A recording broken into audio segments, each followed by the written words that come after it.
guys! Good day!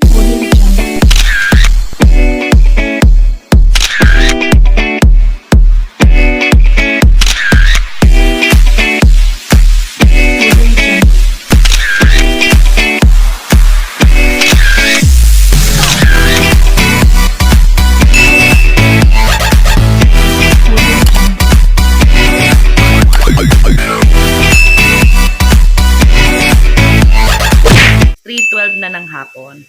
So, late na ako nagising kasi late na rin ako nakatulog dahil sa paglalaba. Nakatulugan ko siya. Buti na lang automatic yung washing machine. Maglilinis ako ng kwarto. At the same time, di ko alam kung anong gagawin ko for today. Actually, try natin umakyat sa taas kung sino na yung magising. Let's go!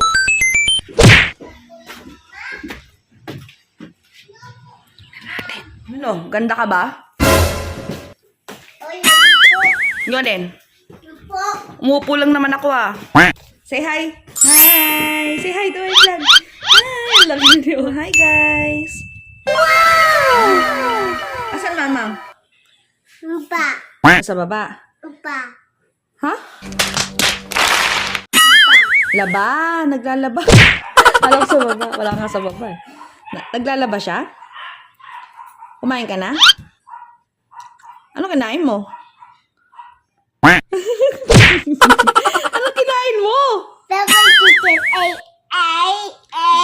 Ano kinain mo? Saging? Oh. Kanin? Ulam? Ano? Nagtitiktok ka na. Kuya, tutulak ka ng tata. Ah!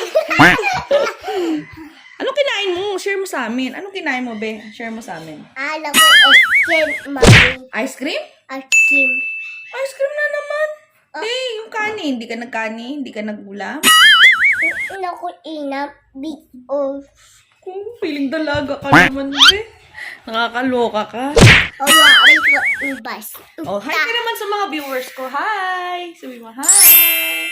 Yan, ito yung pamangking kong si Era Audrey. Ito yung pinakapanganay namin na pamangkin. Actually, pangalawa pala na pamangkin na babae. Okay. So, meron ako 5 pamangkin sa mga kapatid ko, no? 2 sa kuya ko, isang babae, isang lalaki. Tapos sa ate ko, isang lalaki. Tapos sa kapatid kong si Janina, itong Era Oding na to. At saka, yung panguli, yung sa bunso naming lalaki na babae din. So, tatlong babae. Ano? Dalawa. Ano po? Sabi mo, ano po? Kasata. Oh. Ayan. So, kami talaga yung dalawa yung... Ice cream. Ha? Ice cream. Sabi mo na naman siya sa akin. Ice cream. Wait lang. Kami talaga yung dalawa yung palaging nagkakausap, nagkakalaro, nagkakabulihan. Madalas kabulihan ko to no? Even baby pa siya, siya talaga yung madalas kong, huwag ka dyan, babe, baka mahulog ka, Diyos, mayo ka naman. Dito ka naman sa... Siya talaga yung pinaka nakakasama ko. Kasi yung pamangkin kong isang si Abiana, may sarili mundo. Minsan, nandun sa lola niya sa kabila. So, ako kasi minsan takot akong hawakan siya kasi parang gelatin yung bato. So, ito kasi parang buto-buto no? Buto-buto Ayun. So, at saka ito yung madalas kong ka-TikTok minsan. Yan. Lalo na nung baby siya. Madalas ko siyang mini-videohan talaga. Kasi, ang akin, para pag napanood niya, habang lumalaki, ay, yan pala ako ng baby, ganyan pala ako ng baby. So, mahilig ako mag-video talaga dito sa pamilya namin. Mahilig ako mag-take ng pictures. No, kasi, yan yung makikita nilang memories na, ay, ganito pala sila, ganito pala yung tsura ko, ganyan. So, or ganito paling ganapan dati, ganon. So, may matutrowback sila. Di ba, be? Di ba? Say, apo. Apo. Wow! Ba't ganyan mo? Naligo ka na ba? Naligo ka na ba? Hindi. Aho! Baho naman yan, Achim! Achim! Nagibila ko ice cream. Ice cream. Alam ko ice cream. May papagawa ko sa'yo, Audrey. Okay? Apo. Magbilang ka. 1, 2, 4, 3. 9.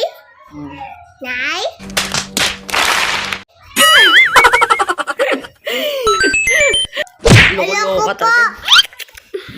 Punta natin mama mo. Punta natin yung nanay niya. Ano ginagawa? Hi sis. One trip. May tayo merienda, sis.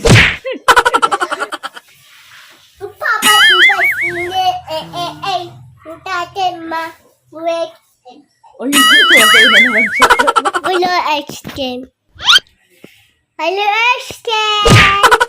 May nainis. Payo dito. Ano? Lumala yung dito. Bye. Oh, ayun na. Taas sila dito. Mila. Oo. Tadaliwan. Baby ah. Mua. Hello. Hello. Ben. Mayita. Ben. Wow. Hello. Bye. Guys, dito. Bye. Meanwhile, Hindi yan pagkain. Hoy. Hindi yan pagkain. Uy! Maliligo ka. Dalawa ice. Bantot ka na eh. Bantot ka na. Sayo pa siya. Kala niya. Bantot ka na, be. Hoy, dito. Maliligo ka? Yan na, baka may mga dami kayo dyan. Ayan na, Oding! Dali! Dali! Ayan na, dali! Ano sasabihin kay Mamang? Dito, mama. Naalala ko si Stella. Dito, mama. Hello. Dali mo! Yabang, kala mo naman. Matarantahin din pala tayo, no? Ano kay? Pa? Pabalibag kita. Hello, Layla. O, tara na. Nangaaway ka na naman, para ka nanay mo eh. Dali! Dali! Dali! Dali! Dali ka ice cream! Sama. Dali ice cream! Pili ka na? Ay, pumalis na ma! Bibili ako eh. Bumili si ice cream? Hindi, umalis na si Manong. Wow, yabong! Ice cream. Sarap? Na? Sarap? Ngayon ay ate. Okay, sabi mo, sarap! Anak. Sabi mo, delicious!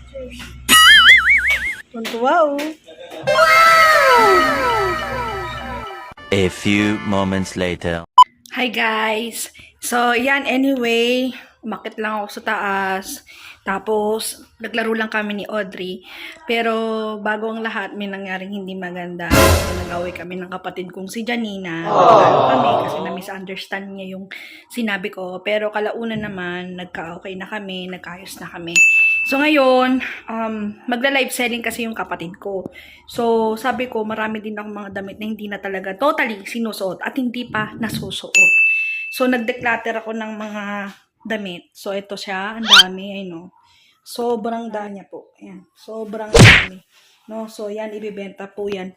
Lahat ng kapatid ko. At saka nakatambak lang. So, instead na, minsan, gusto kong bumili ng bagong damit, pero hindi ko nagagawa. Kasi inisip ko agad, saan ko to ilalagay? Ano paglalagyan nito? Ay, puno na lahat ng drawer ko. So, ngayon, iakit ko na to, no?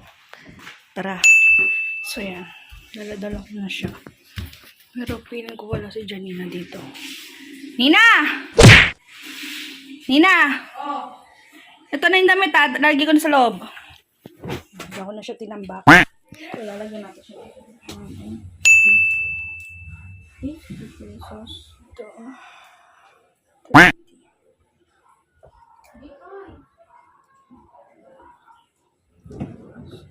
So, yan. Tapos na po ako maglagay ng mga prices. Ayan. So, mura lang naman siya kasi nga ukay-ukay. Meanwhile, May anong ganap mo sa buhay, May? So, andito lang po ako, guys. Nakikichismis. Ayan, chismis sila. Lahat na sa ibang bansa. Kaya Ayan, magla-live na si Janina. Yung mga kamag-anak daw. Yung mga pinsan ata. Ayan. Kakauwi lang ni Myla. Ayan si Bebe. Ayan si Audrey. Naka-de-4 pa. Blouse ko yan eh, May. Maniniwala ka, blouse ko yan? Hindi. Bebe, sa manugali. Ang bata yan eh. Di, suot ko yan nung heartbroken ako, yung sobrang payat ko. What? Eh, gano'n na nga yung... Ano ko lang binili yan? Yun ko yan. Oo, nalimutan ko yung may bebeng pala ako. Ay! Sakit! Sige na! Dahil niyo naman drama dalawa. Basta kayo. Hindi ko alam kung Joaquin, sarap buhay! Sem break, January, no? Nakakapanibago. October, madalas ang sem break. Kawawa naman si Joaquin, wala nang cellphone, sira na. Oh, bobo ka na. Pakita mo sa kanila, Joaquin. Dali, pakita mo. Oh, kawawa naman ang kapatid ko. Kailangan niya ng bagong cellphone. Kaya kailangan natin bumili ng cellphone bago. So, wish ko lang ito yung pangalan, Ali Joy. Dear Ali Joy. Tapos, pag napadalang ka na ni ate, mag-restrict na naman. Magbabalik ka gawin. Iba nga naman si Ali Joy. Ayan. So, Ate Alni, kung nanonood ka man, ha? Restrict pa mo. Bakit alam ko yung nararamdaman mo ngayon? Labas mo. Nakabit ko.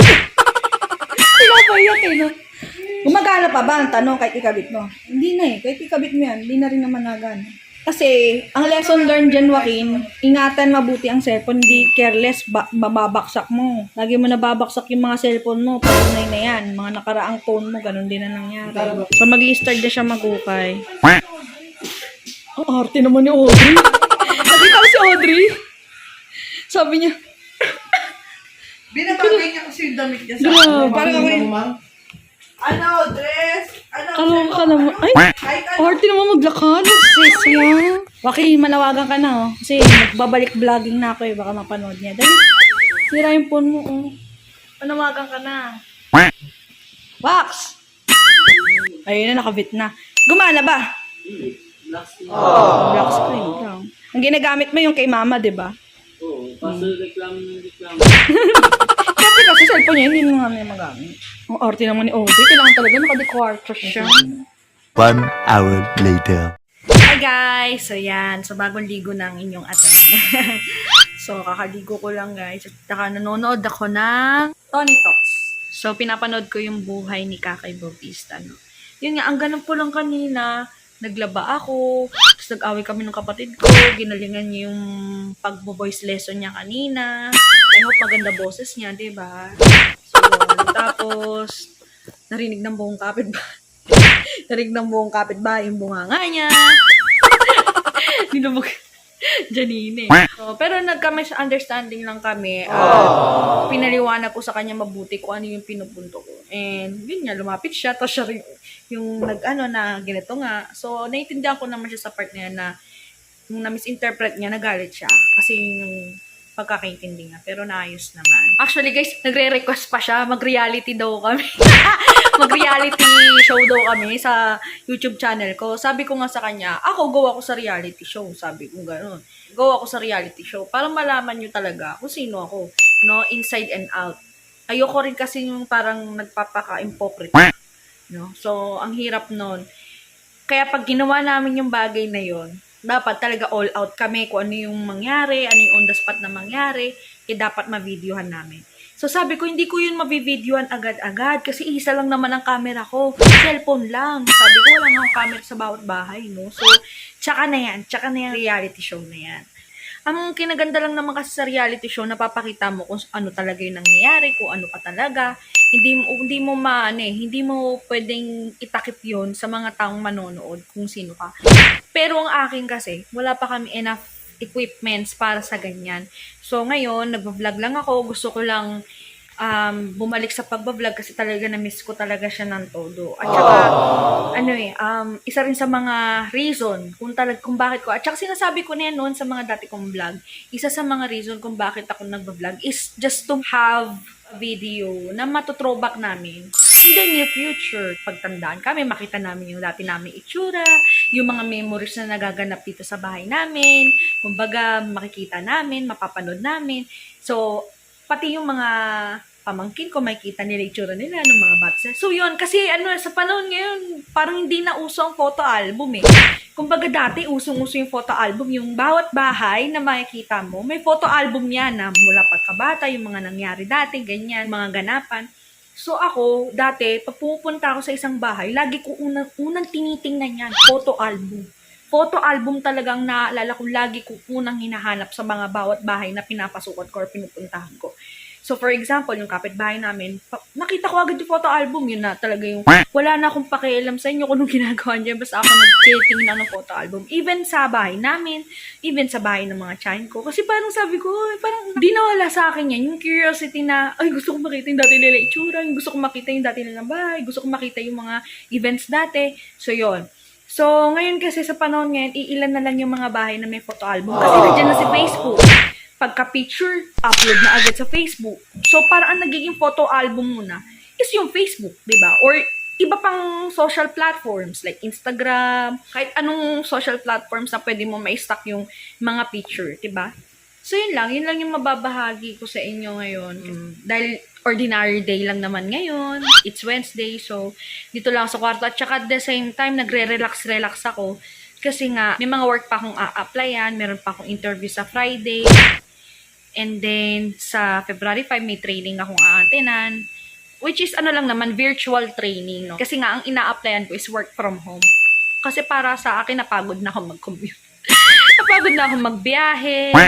At saka at the same time, gusto ko rin ng, yun nga, yung sinabi ko sa inyo nung unang vlog ko na gusto ko rin ng mataas na sahod. Kasi nga, marami na rin gastusin. Kumbaga, hindi na enough yung sinasahod ko. And marami rin akong naririnig na, may asawa ka naman. Sa ibang bansa na may asawa mo, kaya naman niya yan eh. Ako, kaya akong sustentuhan ng asawa ko. Kaya akong bigyan ng mga pangangailangan ko. However, syempre, ako gusto kong mag-extra help sa nanay ko, sa mga kapatid ko, no, kapag kailangan nila ng tulong, or sa kapatid kong bunso dahil nag-aaral. So, kaya ako nagtatrabaho. And at the same time, makaipon din. Kasi meron din naman ako mga plano sa buhay na gusto kong matupad. So, yun. Ayokong lahat idantay yun sa asawa ko. Ayokong lahat ipasan yun sa asawa ko.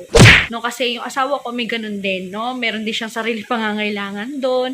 Kumbaga, may sarili din siyang binabayaran, mga pinagkakagastusan. And I don't want na parang pinipigilan ko siya, kinokontrol ko siya sa mga ganung bagay. It's not good. So, hindi rin maganda na gano'n, no? Hindi porket asawa is kailangan lahat ng gastos, lahat ng kailangan bayaran, iaasa sa kanya. So, since nagpapasalamat ako sa Diyos na malakas pa tayo, diba? Kailangan gamitin natin yung kalakasan natin na magtrabaho at makatulong din kung mayroon ka pang gustong tulungan. So, yun yung point of view ko. Kasi dati hindi ako ganun mag-thinking na parang, ganito, ganyan. Ang lalaki kasi, diba, parang pinanganak na kailangan sila na lahat. Kasi ang mga babae, housewife yan, sila hindi eh. So, kung alam mong nahihirapan yung asawa mo, tumulong ka. No? Tumulong ka. Yun lang yung mapapayo ko sa mga babae. Tumulong ka, tulungan nyo yung bawat isa sa inyo. Kasi, kung gusto mo mag-grow yung asawa mo, tulungan mo siyang mag-grow, diba? Hindi po pwedeng nakailata ka lang dyan, nakupo ka lang dyan, tinitingnan mo lang siya, nag-aabang ka lang ng biyayang ibibigay sa kanya. Kasi yung asawa mo, tinutulungan ka mag-grow, lahat binibigay sa'yo. So, hindi ko naman sinabi na sa pilitan kayo magtrabaho, nanlabag sa loob nyo. I mean, depende sa sitwasyon. So, yun lang yung masasabi ko para sa part ko na since wala pa naman kaming baby, yun lang, gusto ko lang i-go lahat. Gusto ko lang i-push out. Kasi kasi sinabi ko rin naman sa kanya yan eh, na once na nagka-baby na ako, nagka-anak na ako, hindi na ako yung tulad dati na todo work. Unless kung meron pa akong drive na gusto ko pang mag-work at kaya ko pa namang i-handle lahat, no? Yung pag-aalaga, tsaka yung pagtatrabaho. Kasi ang bala ko sana, kapag nagka-anak ako, magbi-business ako. Kasi gusto ko, continuous pa rin yung income, continuous pa rin ako nakakapag-ipon. Yun yung talagang pinaka-plano ko. Na magpo-focus ako sa anak ko at the same time, meron din akong business. Hindi na nga lang ako magtatrabaho as in yung work, papasok ka, ganyan. So, yun ang napag-usapan namin ng asawa ko na once na magka-anak kami, kailangan expect niya na darating talaga sa point na hindi ako magtatrabaho. Kaya sinasabi ko sa kanya na hanggat wala pa tayong anak, wala pa tayong baby, magtatrabaho ako o tutulungan kita kasi in case na ito nga, may mga kailangan ka rin naman bilhin, hindi ako yung mag-after na hintayin ko pa yung padala mo, diba? So, yun. So, bigayan lang kami. Nabigayan kami. But as a father, kung magkakanak na nga kami, as a father, as a dad, he needs to provide talaga. Yan yung talaga yun eh.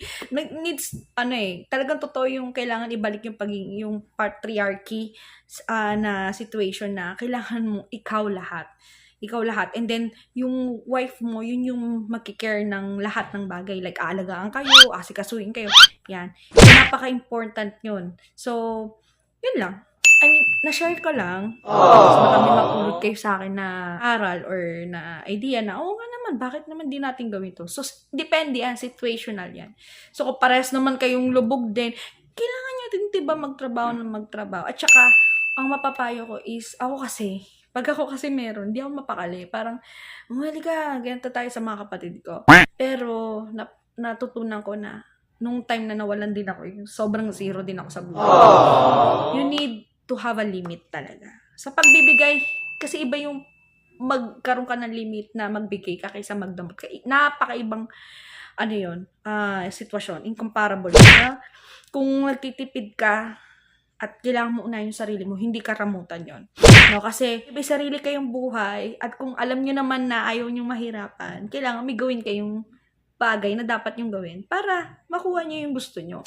Hindi nyo pwedeng, bigyan to. No. Teach them how to, kumbaga mamingwit ng sariling isda. Hindi yung aabutan nyo sila ng isda na galing sa'yo. No? So, may kasabihan na gano'n. So, gano'n yung ini-implement ko sa kanila na tutulong ako kung may extra ako. Pero kung walang-wala rin naman ako, diba? I mean, kailangan ko rin naman magtira para sa sarili ko at para sa amin ng asawa ko. Ayoko dumating kami sa point na, kami in the near future. So, we need to save.